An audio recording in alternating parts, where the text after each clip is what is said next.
না না, এগুলো ভুল অভিযোগ। যারাই করুক, ও তো একটা রাজনৈতিক প্রোগ্রাম করছে। আর আজকের রাত 12টা বাজলেই 15ই আগস্ট। তো আজকের একটা দেশের কাছে তো, দেশ তো সবার ঊর্ধ্বে, সেখানে আমরা 15ই আগস্ট পালন করব। আমাদের সোনারপুর মোড়ে যে আইল্যান্ড হয়েছে সেখানে ন্যাশনাল ফ্ল্যাগ মাস্ট করা হয়েছে গত 23শে জানুয়ারি। সেই ফ্ল্যাগ মাস্ট আমরা এখানে স্থাপন করি।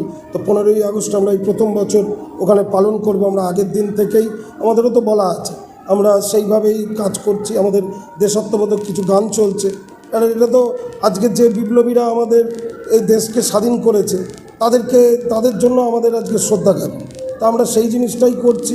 এতে তো আমরা কাউকে বাধা দিইনি। হয়তো করছে একটা সিপিএম পার্টি থেকে কি একটা মিটিং করছে, কেউ তো তাদের ডিস্টার্ব করেনি, তারা তাদের মতো করছে।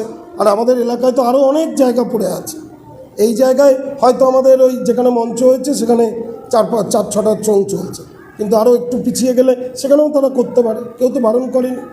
তো তাদের মিটিংটা কী নিয়ে সেটাই তো বুঝতে পারছি না। তাদের আজকের প্রোগ্রামটা কী নিয়ে, কিসের মঞ্চ?